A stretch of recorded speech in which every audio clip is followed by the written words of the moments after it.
2009 পরে স্বৈরাচারী আওয়ামী লীগ সরকারের আসার পরে দেবিদ্বার লিপ্ত হয়ে যায় এই চাঁদাবাজি এবং দখলবাজিতে।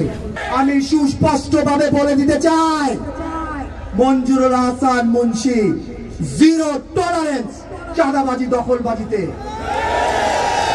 সে যদি আমার ভাই হোক, আমার বোন হোক, আমার সবচেয়ে কাছের মানুষ হোক, তাকেও ছাড় দিব না। এই দেবিদ্বার সরকারি কলেজে একটি দালাল চক্র এখানে তারা দখল নিয়ে নিয়েছে। এই দালালদের কাছে থেকে আমাদেরকে রুখে দাঁড়াতে হবে। বিনিময়ে আমরা অর্জন করেছি এই দ্বিতীয় স্বাধীনতা। তার পাশাপাশি স্মরণ করছি আমাদের লক্ষ লক্ষ হাজার হাজার নেতা কর্মীরা যারা বিগত 15.5 বছর ধরে আন্দোলন সংগ্রামের মাধ্যমে গুম, খুন, মামলা, হামলার শিকার হয়েছেন। তাদের গভীর শ্রদ্ধার সাথে স্মরণ করছি। পতন ঘটাতে পেরেছি ইনশাআল্লাহ। রাষ্ট্রবাদী দলের সবচেয়ে নির্যাতিত নেতা হলো দেশনেত্রী বেগম ছিল এই স্বৈরাচারী পুলিশ শেখ হাসিনা। আমাদের দেশনেত্রী বেগম খালেদা জিয়া আমাদের দলের মা। আমার কান্না আসে, ওনাকে বছরের পর বছর জেলখানায় রেখে একটি ভুয়া মামলা, জিয়া চ্যারিটেবল ট্রাস্ট মামলা ভুয়া রায় দিয়ে ওনাকে জেলে রেখে অসুস্থ করে নির্মল অবস্থায় নিয়েছিল। প্রশ্ন করে আমি কি এতিমদের টাকা মেরে খেয়েছি? সেই স্বৈরাচারের জজ সাহেব তার জাজমেন্টে জানেন কি লেখে?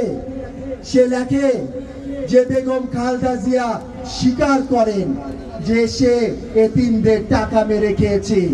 এটা কোন ধরনের অত্যাচার, কোন ধরনের নির্যাতন! তার পাশাপাশি জনাব তারেক রহমান সাহেব, আমাদের অ্যাক্টিং চেয়ারম্যান সাহেব, ওনার কোমর ভেঙে দিয়েছিল। আমরা টিভির পর্দায় দেখেছি উনি কিভাবে হুইল চেয়ারে মাথায় পট্টি, হাতে পট্টি দিয়ে লন্ডনের হসপিটালে পৌঁছায়।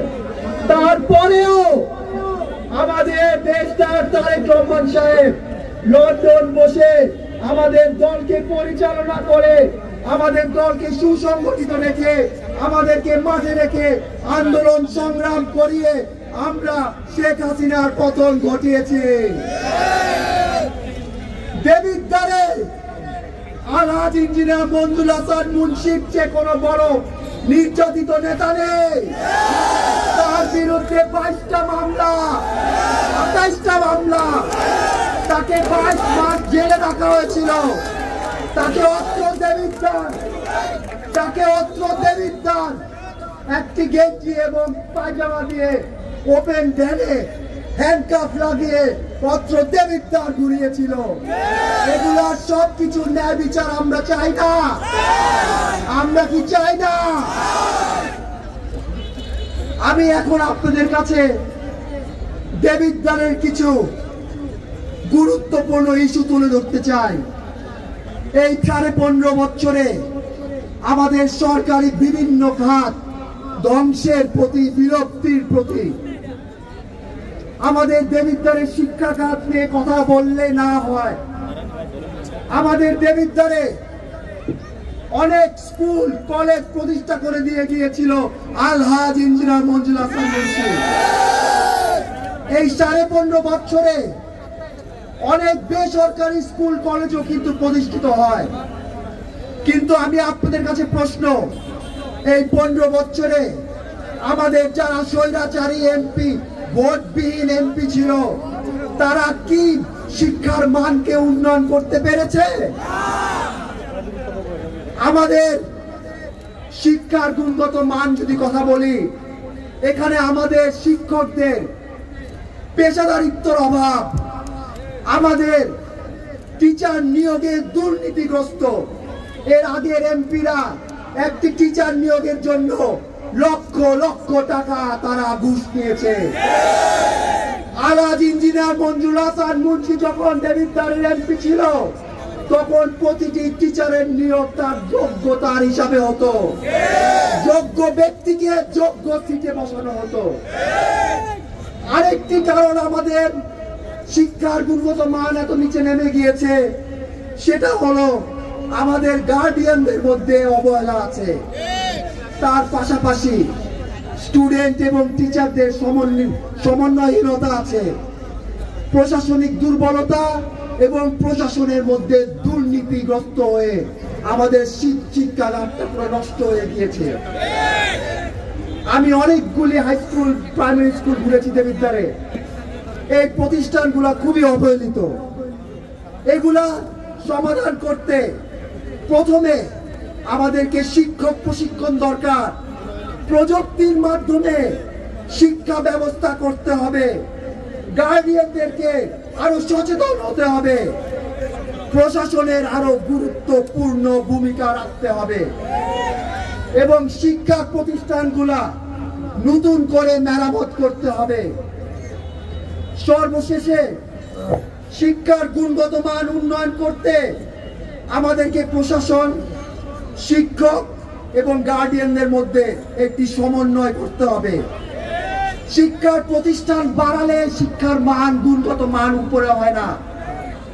শিক্ষার গুণগত মান উন্নয়ন করতে হলে আমাদেরকে ঐক্যবদ্ধভাবে কাজ করতে হবে এবং এটার জন্য আলহাজ ইঞ্জিনিয়ার মঞ্জুল হাসান মুন্সিকে আমাদের দরকার। এখন আসেন স্বাস্থ্য খাত। এই অঞ্চলে আমরা দেবিদ্বার পরিচিত হই হসপিটালের শহর বলে, এটা কি সত্য নয়? কিন্তু মানসম্মত চিকিৎসা দেবিদ্বারে একটি স্বপ্ন রয়ে গিয়েছে।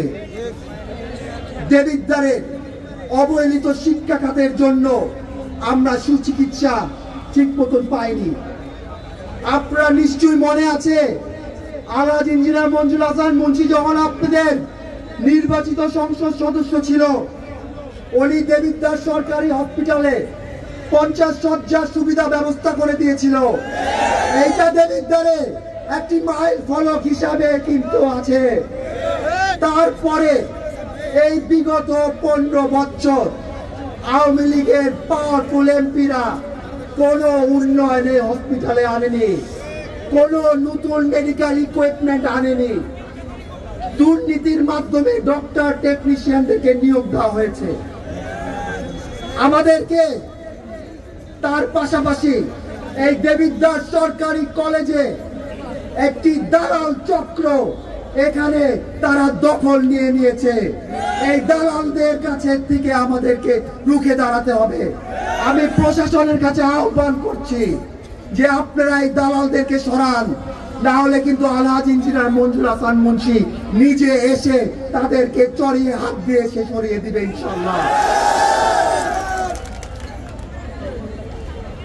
আমি এই অবহেলার দায়িত্ব আমি দিব হলো স্বৈরাচারী শেখ হাসিনাকে এবং দেবিদ্বারে যারা এমপিগিরি করে আসছে বিগত 15 বছর তাদের পকেট ভরার জন্য। এখন আসেন যোগাযোগ ব্যবস্থা। আলহাজ ইঞ্জিনিয়ার মঞ্জুল হাসান মুন্সি 1991 থেকে 2006 সাল পর্যন্ত 4500 কিলোমিটার রাস্তা তৈরি করে দিয়েছিল। বিগত 15 বছরে 1 কিলোমিটার রাস্তাও তো তৈরি হয়নি। এই রাস্তাগুলা মেরামত করেনি, কিন্তু টেন্ডার কিন্তু ঠিকই হয়েছে। আমাদের এই অনির্বাচিত এমপিরা 30-40% কমিশন খেত, কন্ট্রাক্টররা বাকি টাকা নিয়েছে, তো রাস্তার কোনো কাজ হতো না। আমরা এটা আর চাই না। আমাদের দেবিদ্বারে যে উন্নয়নের জোয়ার ছিল, আমরা সেই জোয়ারকে আবার ফেরত আনতে চাই এবং এটা ফেরত আনতে হবে। আবার সামনের নির্বাচনে আলহাজ ইঞ্জিনিয়ার মঞ্জুল হাসান মুন্সিকে ধানের শীষ মার্কায় ভোট দিয়ে নির্বাচিত করতে হবে। দেবিদ্বারে আরেকটি বড় সংখ্যা হলো মাদক। ইষ্টগ্রাম থেকে খাদগড় পর্যন্ত এমন জায়গা নেই যেখানে মাদক সেবক নেই, মাদক ব্যবসায়ী নেই। আপনারা মনে রাখবেন, যারা মাদক সেবক তারা তাদের জীবন তো নষ্টই করে, তার পাশাপাশি তাদের পরিবারের জীবন নষ্ট হয়, পরিবারের পাশাপাশি আমাদের সমাজের জীবন নষ্ট হয়। আমাদেরকে এই মাদক সেবকদের বিরুদ্ধে এবং মাদক ব্যবসায়ীদের বিরুদ্ধে রুখে দাঁড়াতে হবে। আমাদেরকে দেবিদ্বারে অতি শীঘ্রই প্রতিষ্ঠা করতে হবে মাদক পুনর্বাসন সেন্টার, যেখানে যারা মাদক সেবক আছে তাদের সুচিকিৎসার মাধ্যমে, পুনর্বাসনের মাধ্যমে তারা সমাজে যেরকম সুন্দরভাবে আবার ফেরত আসতে পারে।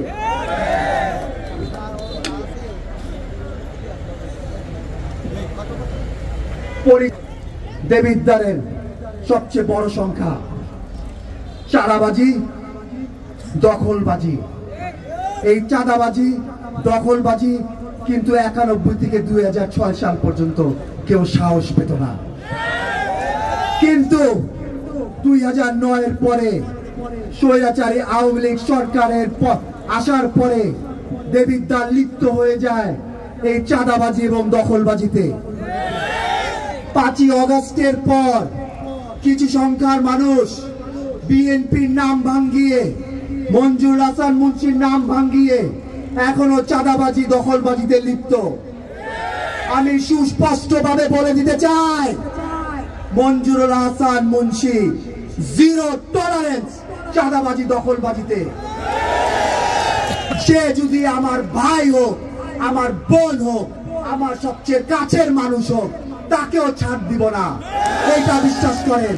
এবং আমি ব্যক্তিগতভাবে এমন একটি সিস্টেম তৈরি করছি যেখানে প্রযুক্তির মাধ্যমে আপনারা কোনো চাঁদাবাজি দখলবাজি এইসব ব্যাপারে আপনারা আমার কাছে আপনাদের বার্তাটা ডাইরেক্টলি পৌঁছানো দেওয়ার ব্যবস্থা আমি ইনশাআল্লাহ নিচ্ছি।